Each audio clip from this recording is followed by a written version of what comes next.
Bismillah ar-Rahman ar-Rahim. Salatu wassalam ala nabiyyina Muhammad wa ala alihi wa ashabihi ajma'in. Amma ba'd. Continuing the book Madarij Salikeen, bayn manazil, iyyaka na'budu wa iyyaka nasta'een. We reach the station of Samaa, which is listening. And Allah subhanahu wa ta'ala in the Quran, He praises those who listen and criticizes those who turn away, meaning they don't listen. And you have several verses in this regard, among which include the following. Allah subhanahu wa ta'ala says, وَاتَّقُوا اللَّهَ وَاسْمَعُوا. Have conscious of Allah, be conscious of Allah, have taqwa of Allah, and listen. And Allah subhanahu wa ta'ala says, فَبَشِّرْ عِبَادِ الَّذِينَ يَسْتَمِعُونَ الْقَوْلَ فَيَتَّبِعُونَ أَحْسَنَهُ أُولَٰئِكَ الَّذِينَ هَدَاهُمُ اللَّهُ وَأُولَٰئِكَ هُمْ أُولُو الْأَلْبَابِ.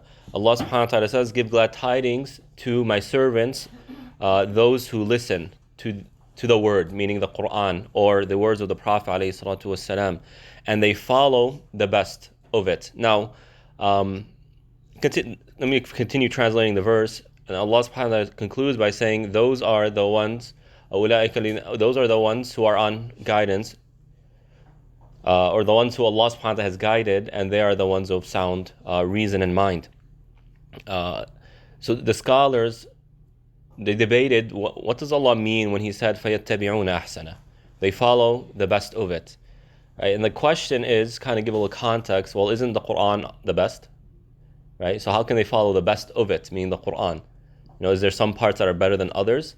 And it's an interesting discussion, but perhaps the best opinion is the following, that they follow the best, or the interpretation that gives the best type of understanding in terms of how it manifests itself in our lives, right? So if a verse is confusing, and by confusing I mean the scholars have discussed it, not confusing the average Muslim, who doesn't really practice that much, is opening the Quran and is like, oh man, this verse is confusing, well, let me think of what it means. No, I'm talking about when the scholars start discussing, and it might be a little bit vague, some ambiguity there, difference of opinion.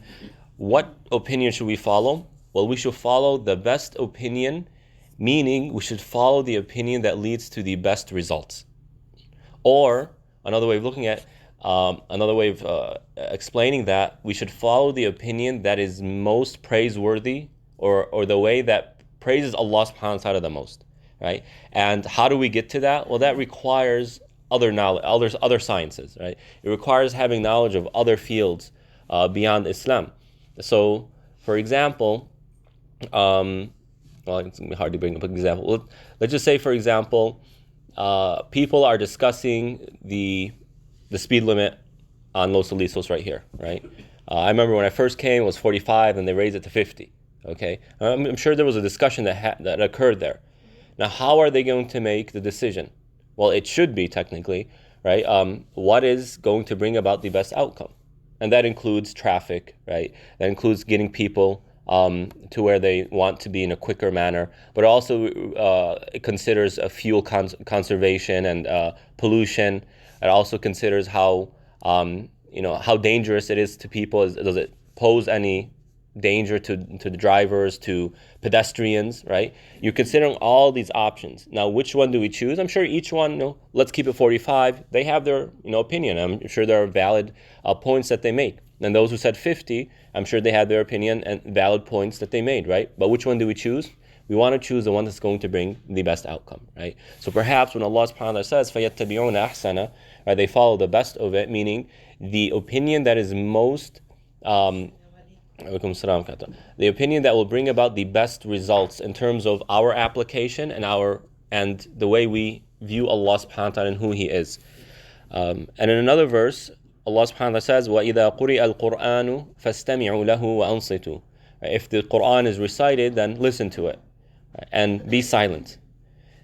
So Allah subhanahu wa ta'ala many times in the Quran is commanding us to listen, right? And we'll get into more details as we go on.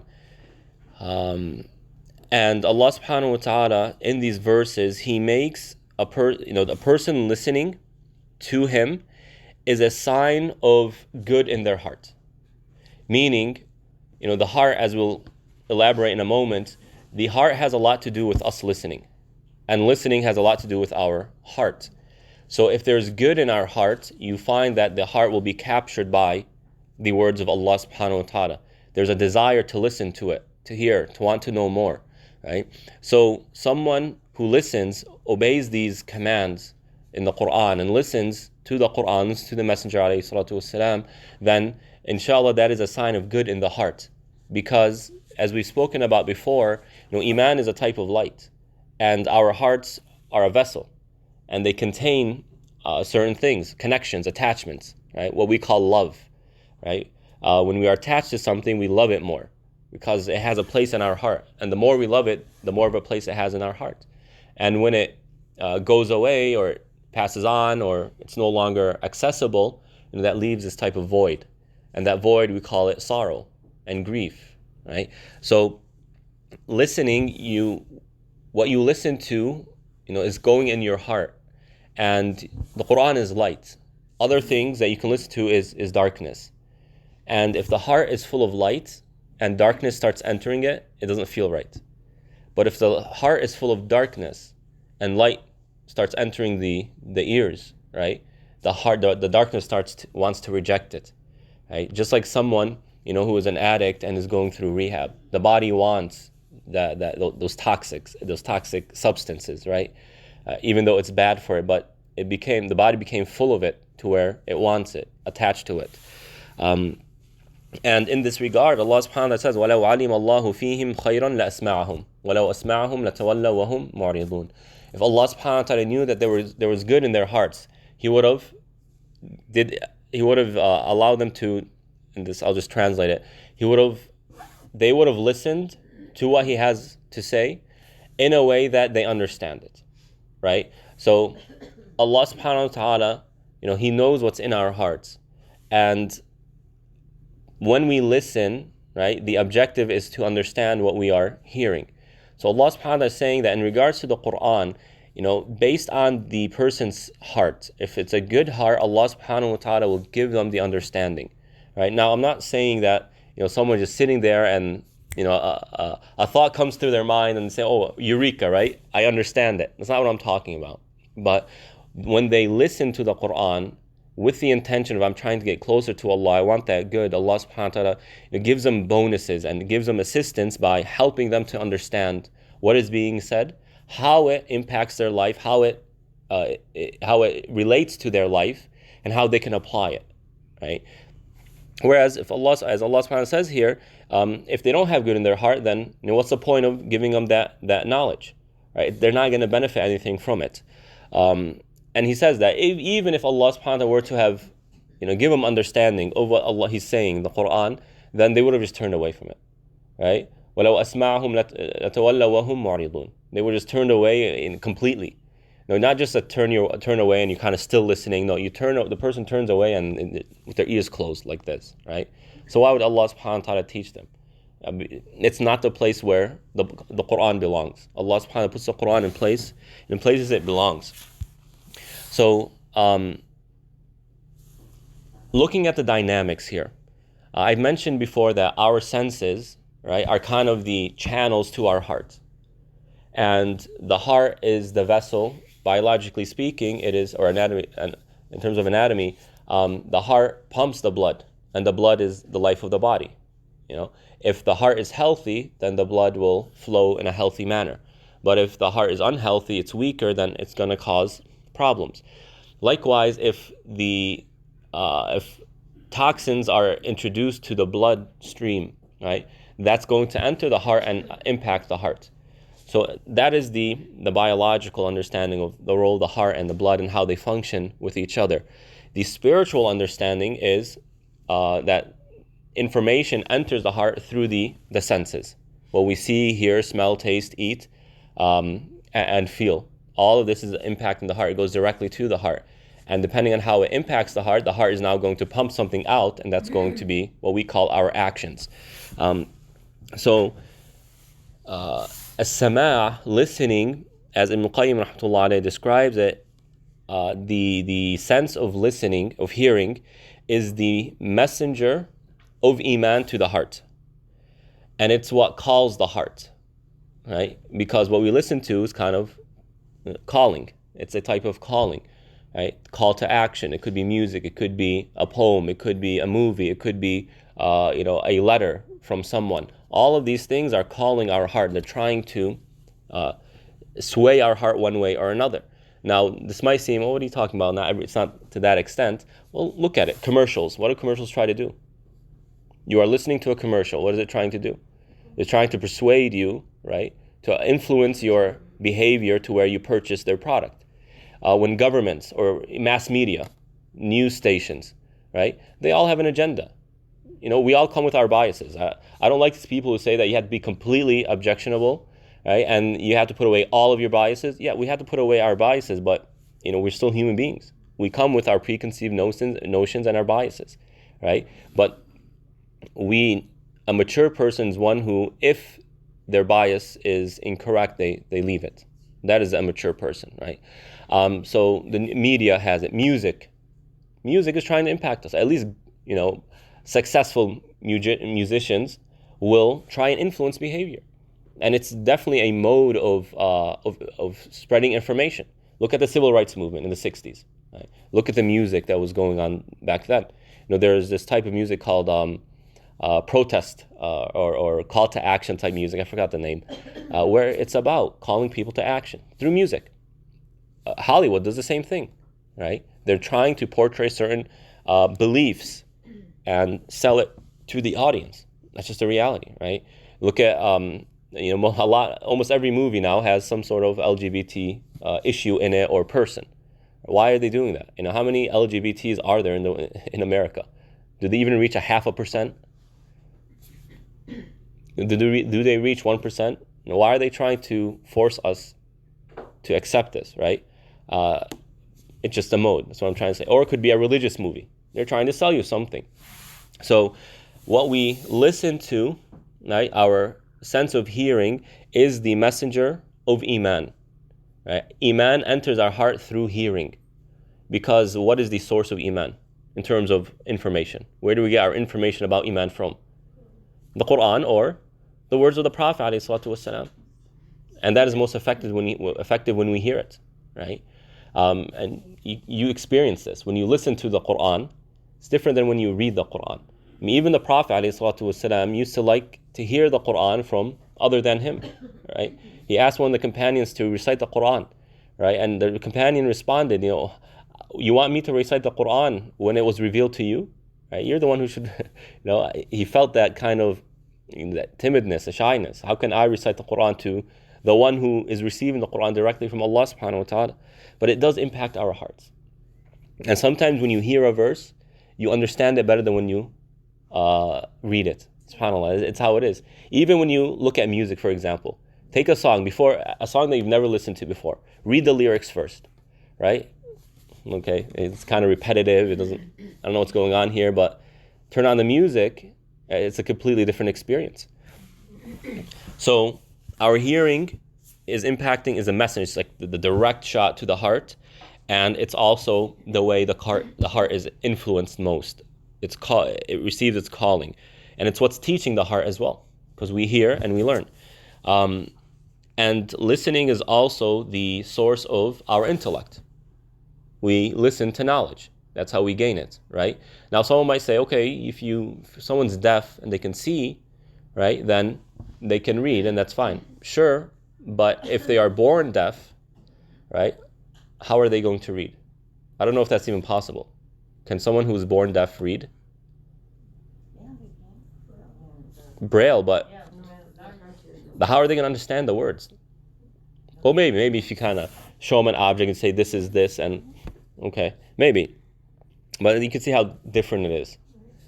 And Allah subhanahu wa ta'ala is saying, relating our hearing and what we hear to our sense of logic and intellect. Allah subhanahu wa ta'ala says, أَفَلَمْ يَسِيرُوا فِي الْأَرْضِ فَتَكُونَ لَهُمْ قُلُوبٌ يَعْقِلُونَ بِهَا أَوْ آذَانٌ يَسْمَعُونَ بِهَا. Right? Allah subhanahu wa ta'ala says that have they not traveled in the land, and as they are traveling, they observe the world around them, thus causing that to affect their hearts in a way that they have stronger and purer reasoning and logic. Or do they not hear, do they not have ears to hear from? Right? So Allah subhanahu wa ta'ala pairs intellect with hearing in this verse. So that's one way of viewing this concept of hearing and how that affects spirituality. However, the more important and the primary issue here is what's being heard. So we have the hearing, but what are we hearing? That is the primary objective here. And this station is really, this is the core of this station. What are we hearing? So, Ibn Qayyim rahmatullah alayhi says that the reality of hearing is that it alerts the heart to certain meanings being transferred to them from another source. Right? So why do we listen? When you listen to something, why are you listening to it? You want to understand something that's being said. Right? So there's an intercom, something is said, right? You want, okay, I'm listening. Why? Because I want to hear what that person is telling me. Okay? And it's also something that we said that affects our behavior, causing us to seek something, to try and escape it, or to better love it, or to despise it, right? I mean, again, look at mass media. This is what they're doing. They want us to love a certain thing or hate it. And we all know how that, the extent of that. So the ears is a caller. It calls each person to its homeland and what it feels comfortable, its comfort zone. So, let's take a very diverse group of people from all different types of background and cultures and religions, right? And let's just kind of play certain sound bites. Is everyone going to respond to it the same way? Now, why not? They're hearing the same thing. Because we each have our own likes and favorites. Right? So we all have our own likes and meaning, in other words, we all have our own comfort zone. I like this. I don't like this. Right? You like this, but you don't like this. And what we hear is going to affect that. If I like something I hear, then I'm going to act based on it.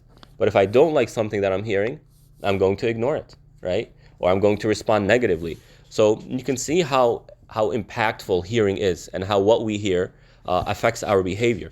And remember, when we study really tasawwuf and spirituality and how the inner sciences, as kind of the more modern term that they use, the inner science, what's going on in the heart, and how does that relate to the mind, and how does the mind affect the heart, right?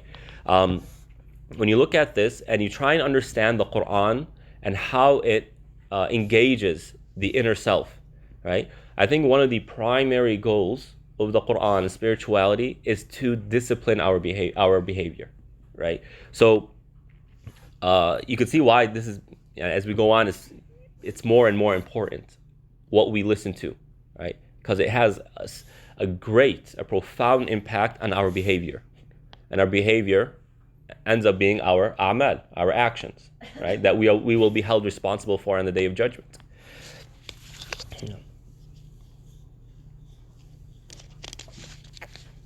Okay. When you look at the Quran and the word Samaa, the Quran uses it with three different meanings. Okay? The first meaning is idrak, is what we would say perceiving that you are hearing something. You are perceiving something that we call sound waves, right? This is the lowest level of sama. You are perceiving. I hear something, right? But that doesn't mean that they are necessarily listening. Does that make sense? So when you're kids, you're telling your kids to do something, right? You're talking to them and you're telling you it's going in one ear and going out the other ear, right? They hear you, right? But that's it. It doesn't go beyond that. And Allah subhanahu wa ta'ala says in this regard about the jinn, إِنَّا سَمِعْنَا قُرْآنًا عَجَبًا قُلْ أُوحِيَ إِلَيَّ أَنَّهُ اسْتَمَعَ نَفَرٌ مِنَ الْجِنِّ فَقَالُوا إِنَّا سَمِعْنَا قُرْآنًا عَجَبًا. Allah subhanahu wa ta'ala says about the jinn that we heard a amazing Qur'an, or something that's being recited. But this is going to the very basic level. They're perceiving this. Okay, wait, hold on. I hear something and it's being recited and it sounds similar to revelation. And again, about the jinn, Allah subhanahu wa ta'ala says, قَالُوا يَا قَوْمَنَا إِنَّا سَمِعْنَا كِتَابًا أُنزِلَ مِن بَعْدِ مُوسَى the jinn said, "Oh, my people," once they went and started to do their da'wah or to spread the news, they said that our people, we have heard a book that has been sent down after Musa alayhi salatu wasalam. Now, just for a little bit of background, the jinn, they're communities, and they are religions, and in comparison to human beings, humans are much more intellectually capable than the jinn. Right? The jinn, however, are physically stronger. Right? Their physical properties are different, giving them a lot more potential in that regard. But intellectually, they're not very intelligent. Actually, I've heard someone say, I don't know where they got this from. I heard someone say that the average intellect of a jinn is about a fifth grader, of an adult jinn. It's about what we would consider to be a fifth grader from human beings. Based on, or because of that, you find that the jinn, they imitate human beings when it comes to intellectual issues or culture. So they adopt our languages. So you'll have jinn that talk English, who speak Urdu, Arabic, whatever, all these languages, Mandarin. And you'll find jinn that... Yeah, they're from there. And you'll find jinn who are Muslim, who are Christian, who are Jewish, who are Hindu, who are Buddhist, right? Why? Because they're taking from our cultures. But that's a different issue. The second meaning for Samaa is understanding, right? To understand something. I hear you, right? So even we kind of use this as slang. You know, someone tells you something, you got it? Yeah, I hear you. Meaning I understand what you're saying, I got it. The point has been reached. And Allah subhanahu wa ta'ala uses this meaning in the following verses. فَإِنَّكَ لَا تُسْمِعُ الْمَوْتَى, right? Talking to the Prophet ﷺ, Allah subhanahu wa ta'ala says that you cannot make the dead understand. Right? And this is an analogy kind of being given here, that if you were to go to a grave and speak to the person in the grave, will they understand what you're saying?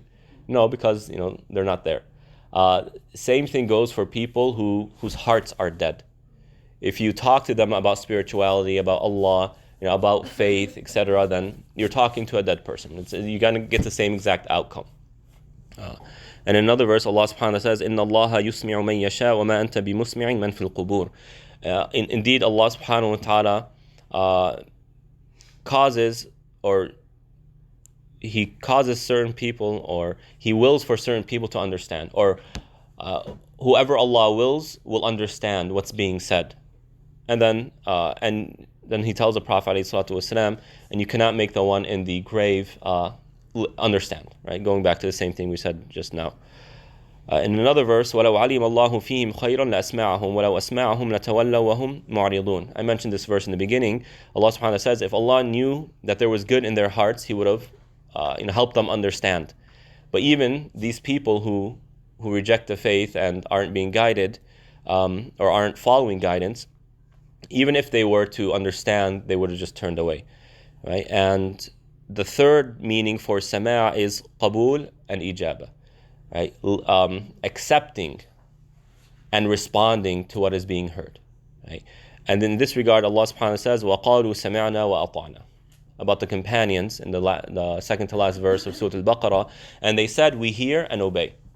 But what do you mean we hear? Meaning we respond. We accept what you tell us, we are responding to it, and we obey. And Allah subhanahu wa ta'ala also says, وَفِيكُمْ سَمَّعُونَ لَهُمْ. Allah subhanahu wa ta'ala kind of explaining certain, I don't want to get too much in details for the sake of time. Allah subhanahu wa ta'ala talking about in Surah At-Tawbah, when they went to Tabuk, right? He's talking about how hypocrites were amongst them, and by hypocrites I mean those who outwardly proclaim Islam, but inwardly they reject it.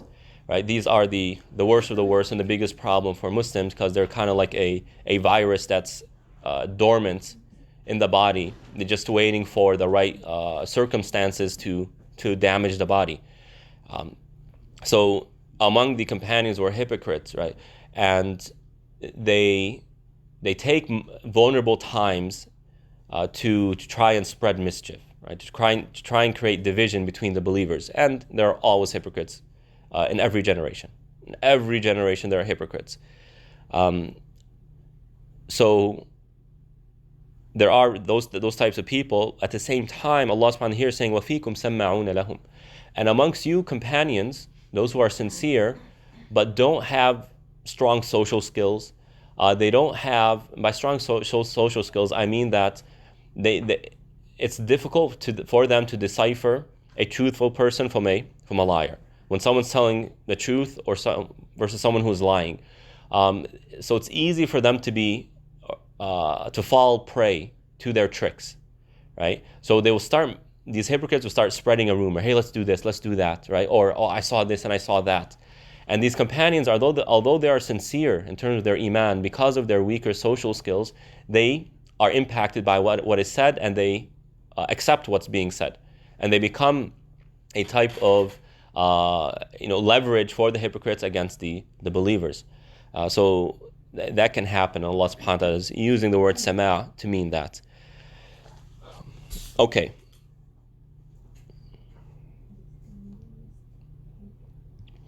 Now, those are the potential meanings, or some of the meanings of the word Samaa. Now let's look at the types of things that are being listened to. There are certain things that we listen to that Allah subhanahu wa ta'ala loves and is pleased with. And the general rule for that is whatever brings you closer to Allah, right, legitimately. Not, I feel closer to Allah, therefore it must be a good thing, and I'm going to continue doing it. That's not what I'm talking about here. I'm saying what actually is pleasing to Allah and gets you closer to Allah, listening to it is beloved by Allah subhanahu wa ta'ala. Of course, the primary example is the Quran. There's nothing that better you can listen to than in the Quran. Nothing that brings you closer to Allah than His words. Listening to hadith, listening to knowledge, right? Even knowledge, even listening to a lecture that will inform you to ways that you can better the community, for example, right? So we're always having these homelessness discussions around Orange County. There's I forgot what the organization is called, but you hear every 2 weeks or so, every month, they're doing a presentation somewhere. Going there to learn how to better engage this issue, to be a variable in resolving the issue, or lending a hand, that's something beloved to Allah subhanahu wa ta'ala, because you are helping out a person. So what brings you listening to what brings you closer to Allah is beloved to Allah subhanahu wa ta'ala. The second type of thing that you can listen to is what Allah subhanahu wa ta'ala despises and dislikes. And He commanded us not to listen to it. And He praises those who turn away from it. And again, what's the rule here? How you're going to define it is that which takes you further away from Allah subhanahu wa ta'ala. Now, let me take a kind of a little tangent here. When we understand what Allah loves versus what He doesn't love, by this definition, what brings us closer to Allah is beloved to Allah, and what takes us away from Allah is despised by Allah subhanahu wa ta'ala.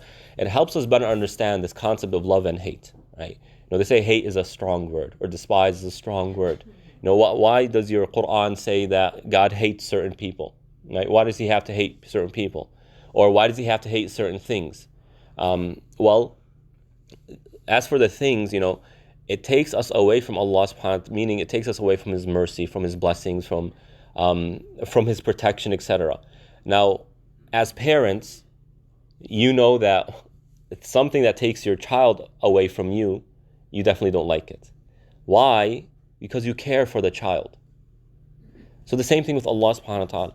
Because He cares for us, He wants good for us, there are certain things He doesn't like, and He forbids us from. And that which, strengthens the relationship between you and your child, you try and foster that, you try and bring it about. Same thing with Allah subhanahu wa ta'ala.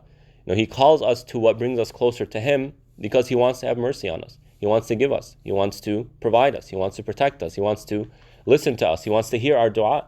The famous hadith that sometimes Allah subhanahu wa ta'ala doesn't answer a dua because He loves the person so much, He wants to continue to hear that person make dua. That's a very touchy and warm feeling to know that, or to think that Allah has yet to answer the dua that I need answered because He likes listening to my voice. That's like Valentine's Day, That's why you bring your spouse, right? I love you so much. I love to hear you. Call me anytime. You guys are like laughing sarcastically, right? You get the point, right? You get the point.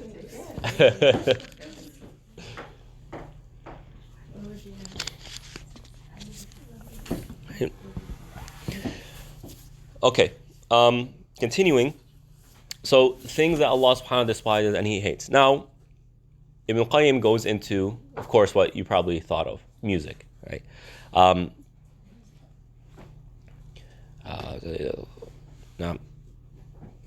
well, hold on, before that. So going back to the definition, Ibn Qayyim defines that which Allah subhanahu wa ta'ala hates for us to listen to is that which harms the person in their heart or their religion, or that which harms a person's heart or religion. By the heart we mean spiritually and also biologically, if that's possible, or we could say psychologically. Let's say that, right? Something that brings about a psychological distress. Listening to that is something that Allah subhanahu wa ta'ala is not going to like. Why? Because the next station is huzun, grief and sorrow, and we'll get to that so you'll understand a little bit more.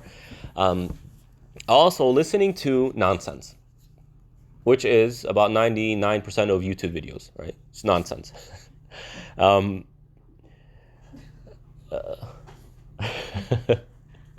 I'm glad you're enjoying the session. All right? It brings back memories. Right? No, 99% of speech, whether YouTube or even human speech, is there's no benefit to it, right? So turning away from it is better. Now, there's a type of nonsense speech that is harmful, and there's type that it's not harmful nor positive. It's kind of in the permissible realm, which is next. But nonsense, Allah subhanahu wa ta'ala praised those who turn away from, senseless talk, speech or conversation that there's no point to it, right? Allah subhanahu wa ta'ala says, وَإِذَا سَمِعُوا اللَّغْوَ أَعْرَضُوا عَنْهُ. If they hear laghu, senseless talk, they turn away from it. Allah subhanahu wa ta'ala is praising such people. And Allah subhanahu wa ta'ala says, وَإِذَا مَرُّوا بِاللَّغْوِ مَرُّوا كِرَامًا. And if they pass by, senseless talk, pointless conversations, they pass by it with dignity, right? They kind of have that, I am leaving this. Look how interesting the Quran is. Look at how it words the situation, right? We leave such senseless talk because we have more dignity than that. We as human beings are an honorable species, an honorable creation. Allah honored us, right? It is not befitting for us to do things that take away from that dignity. So when we listen to nonsense, we say, you know what? I'm better than this. And this isn't arrogance. No, I'm better than this. I am not meant to be here because this takes away from my value. I'm gonna continue on, right? I'm gonna preserve my dignity. وَإِذَا مَرُّوا بِاللَّغْوِ مَرُّوا كِرَامًا. Okay, now we get into music. Now, aside from the fiqh ruling, right? I've spoken about that with you before. Aside from the fiqh ruling, put that on the side right now, right? Just say that Islam has nothing to say about music in terms of fiqh or fiqh-wise.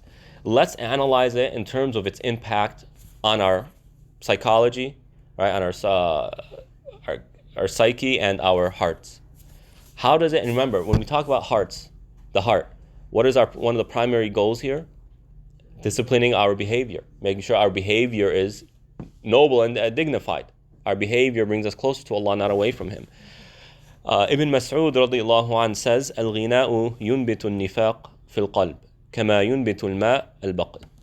Ibn Mas'ud, the great companion, says that music grows or causes hypocrisy to grow in the heart the way water causes a seed to grow, right? Okay. And in the end of Surah Ash-Shu'ara, the 26th chapter, Allah subhanahu wa ta'ala says, هَلْ أُنَبِّئُكُمْ عَلَى مَنْ تَنَزَّلُ الشَّيَاطِينَ تَنَزَّلُ عَلَى كُلِّ أَفَّاكٍ أَثِيمٍ يُلْقُونَ السَّمْعَ وَأَكْثَرُهُمْ كَاذِبُونَ وَالشُّعَرَاءُ يَتَّبِعُهُمُ الْغَاوُونَ أَلَمْ تَرَ أَنَّهُمْ فِي كُلِّ وَادٍ يَهِيمُونَ وَأَنَّهُمْ يَقُولُونَ مَا لَا يَفْعَلُونَ. These are I gave a khutbah about this a few weeks ago. These are very, very powerful verses. Why? Because, well, of course, all verses in the Quran are powerful, but it gives you a type of sensibility, right? It gives you a type of equation where now it becomes, you are able to differentiate between that which is good for you and that which is bad for you, that much more effectively. In these verses, just for the sake of time, I'm going to paraphrase. Allah subhanahu wa ta'ala mentions poets. Now, poets back then are equivalent to musicians today and the mass media. So CNN today was a poet back then. And a poet back then is like Fox News today, right? Not in terms of the content, but of how they affect society. And just kind of give you a little bit of an understanding, context to this. There are times when a poet, a very influential poet, would say 2 lines of poetry. 2 lines. And it would completely ruin the reputation of an entire tribe for generations. For generations. And just, what does it mean to be for the reputation, or what are the implications of a ruined reputation for a tribe?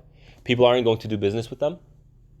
People aren't going to marry from among them, right? They become isolated in society. So, to give a sensitive analogy, it's like putting them in what we call today concentration camps. That is what poetry can do to a tribe back then. Right? It can also be something that unites people. Same thing with media today. Right?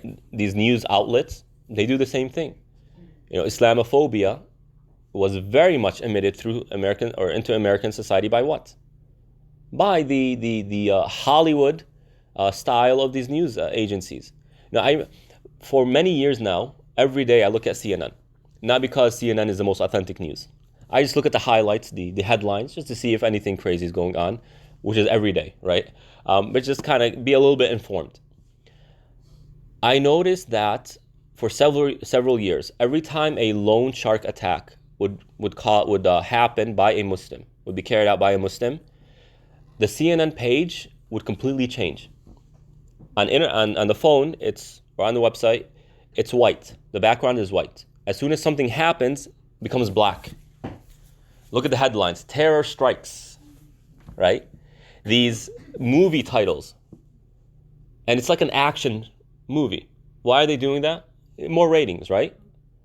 But at the same time, how did that impact the image of Muslims in America? Very negatively. And it's so ironic that the greatest enemy of America for the past decade and a half, the extremist Muslims, have been a great source of revenue for these news agencies. It's like they're just waiting for something to happen because the ratings go up, right? How ironic. So you see this happening for several years consistently until when they ended up stopping. Guess when they stopped? Guess when they stopped doing this? And they started being more sensitive, right? Not automatically assuming it's a terror attack. Not changing the headlines to where it's Hollywood and an action moment. When did this stop? What? No. I think when we started speaking up. Nope. During the presidential elections when Trump was winning. They stopped doing it. They stopped. I noticed, I've been following them every single day for several years. I noticed that once Trump started becoming all Trumpy, right? CNN is fake news, and the radicals of America started to rise. They stopped doing this. Why? Because they know those people were very much radicalized by their news. They realize this, they understand it, that we, right, brought this monster. We are the ones who created this individual, or at least created the circumstances that allowed him to rise. They know it, and they can completely care less, right? So the poets were like that. So they're the musicians and the mass media outlets of today. And look at how Allah subhanahu wa ta'ala talks about poets. وَالشُّعَرَاء يَتَّبِعُهُمُ الْغَاوُونَ. The devils follow these people, these poets. Why? Because they are the quickest way for people to hear certain things. Right? Remember, we're talking about the station of hearing. What outlets will receive the most, I guess I'm having difficulty expressing this, explaining this. What outlets will reach the most ears? Let's put it that way, right? I mean, you have these, like Fox News, at any given time, you have like 13 million viewers. 13 million, right? I mean, that's a lot of people. So the quickest way to reach the ears of the most amount of people are these outlets, as it was poetry. So the devil's like being around these people. Why? Because it's the quickest venue, the quickest way to emit their falsehoods, right? وَالشُّعَرَاء يَتَّبِعُهُمُ الْغَاوُونَ أَلَمْ تَرَ أَنَّهُمْ فِي كُلِّ وَادٍ يَهِيمُونَ, right? Do you not see them in every valley going, wandering aimlessly? And it gives you a kind of a mental image. Imagine someone in a valley wandering aimlessly. Now, to give this a little bit more detail, the Bedouins, or people who live in, back in the day, before electricity, in mountainous areas or in valleys or these areas, at nighttime when there's no light and there's no moon, and a person's walking and wandering, you find that when they are walking, they end up going back to the same place they started. Not intentionally, because the way the thing, it's just a strange thing, that when you're walking in the dark, you're wandering around aimlessly, and you end up in the same place you started. Add to that all the dangers of night and all the creatures that are out at night, etc. Right? So the poets are in these valleys, they're wandering aimlessly. They're causing a hazard for themselves and for others as well. Now, what does this mean? Look at what they say. Look at the content of music, right? One song is about love. I love you so much, right? I'll walk to the moon for you, right? I'll never love someone else again, right? And the next song is I hate you so much. You are the worst person that has ever happened, or worst thing has ever happened to me. And then the third song is about partying. The fourth song is a slow one about crying and stuff like that. Aimless. What kind of a person are you, right? Are you a romantic person, or do you hate all women? Are you a party person, or where they are wandering aimlessly? Why? Because they're not principled. They have no principles. They sing based on what brings them the most money. They put media out, news out, that will increase their revenue. I mean, if you look at how these news outlets have changed, right, over time, now it's becoming more entertainment news, they call it. When major news outlets say we need to imitate ESPN and their model of sports news, I mean, what is news now? Are you trying to inform society, or are you trying to entertain them?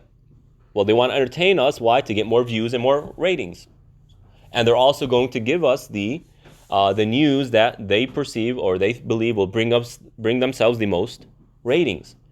So it's not about informing the viewer. It's not about bringing about justice. It's not about honesty. It's not about what's best for America or American economy. It's not. It's about what brings most views. And therefore, they put news out aimlessly. Oh, this is going to bring us more ratings? Here, just put it out, right? Word it in a way that's going to attract more people. No principles. They are aimless, right? Like musicians. And then Allah subhanahu wa ta'ala says, وَأَنَّهُمْ يَقُولُونَ مَا لَا يَفْعَلُونَ. And because they say that which they don't do. Look, I'm sure we all have people we love very dearly. But I guarantee you none of us here is going to say is actually going to walk to the moon for them. Right? This is all saying things which aren't done. I love you so much. I will never love again. Liar. You could love again. Right? I am going to, spend all my money to make you happy. Liar. Right? Liar, liar, pants on fire. It's all lies. Right? They say that which they don't do. And because of these two things, they wander aimlessly, meaning they don't have principles, and they say that which they don't do. That is the hypocrisy. That is hypocrisy. So the one who's listening to this, remember, it's going in your ears and going where? To the heart. right? Don't anyone tell me that music doesn't impact me, or or movies don't impact us. They do. They do. Because as soon as we listen to a song, that song is stuck in our head all day, right? And we're jamming to it, right? And then it gets very annoying, and it makes us frustrated. And movies impact us. As soon as a movie is done, man, you envision yourself as one of those characters. Oh, I would have done this, I would have done that. Not to say that, again, I'm not saying this, forget about the halal and haram right now. Understand what's going on, right? Understand what's going on. And understand why Ibn Mas'ud realized that music, right, and this stuff is hypocrisy, or it leads to hypocrisy. Because the content is hypocritical. No principles, it's all about the money, right? How many times Allah subhanahu wa ta'ala is saying in the Quran, those who sell their religion for a little bit of money? And how many people do that today, right? You know, it's a funny story. In a market, right? There was a market, and some guy was randomly brought let's just say I think a camel, right? And everyone's talking a camel. There was a camel here, right? It was strange for them. So a guy said, look, he's telling his buddy, I bet you I can get this person, right? He's a random person, to say that no, it wasn't a camel, it was a sheep, right? Like, what are you talking about, man? It's obvious, it was a camel. He's like, no, watch. He goes to the person and he says, right, I'll give you X amount of money if you go around saying, no, that was a sheep, not a camel. Right? He said, okay, just give it to me. He gave it. He started going around saying it was a sheep and not a camel, right? That happens. So, it's all about the Benjamin's baby, right? No principles, all about the money, and speaking or saying that which the person doesn't do, hypocrisy. And Ibn Qayyim rahmatullah alayhi says, now this is critical, this is important to know. A heart cannot hold music and the words of Allah at the same time. It's one or the other, right? It's one or the other. Because remember, these poets who are with them, who's listening, who's always there? The devils, right? So they start spewing their lies and their falsehood through that channel. So it's as if it's a competition between the words of the shaitan and the words of Allah subhanahu wa ta'ala. It's not going to be both. It's one or the other, right? So if someone listens to more music than Quran, that's going to win. But if someone listens to more Quran, then with time, that light will push out this one. And anyone who studies the Quran, put music aside for a period of time, study the Quran, and then go back to music. And you will say, look how silly these people are. What are they saying? Right? These words are so lame.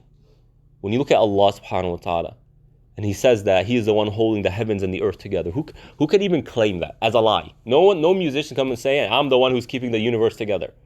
They can't do that, right? Allah subhanahu wa ta'ala says that He is the one who, created the mountains and the heavens and the earth, and giving us all this information, expressing His might and His wisdom and His mercy. I mean, there's just no comparison, right? When you look at a song, it's so repetitive. It's like a few words, and then I'm this, and then you're that, right? And it's repetitive. And you have the chorus that's repeated 3 times in the song, and I mean, it seems so. It lacks creativity, it lacks meaning, it lacks feeling when you compare it to the Quran, right? So the final category is permissible things to listen to, and that is anything that doesn't fall into one of these 2 categories. Something that doesn't bring you closer to Allah, right? So something that is permissible is, on neither side. It is not something that is pleasing to Allah and brings you closer to Him, nor is it something that is despised by Allah or He forbade us from listening to it, nor does it harm our heart. Something permissible, right? Like a common conversation, permissible. TV shows, right? So long as there's no vulgar or calling to bad things, right? In general. So that is the 3rd category. So let's stop there, inshallah. I ask Allah subhanahu wa ta'ala to make us among those who, if they hear the words of Allah subhanahu wa ta'ala, they answer and they accept what is being said. Allahumma salli wa sallim ala nabiyyina Muhammad wa ala alihi wa ashabihi ajma'in.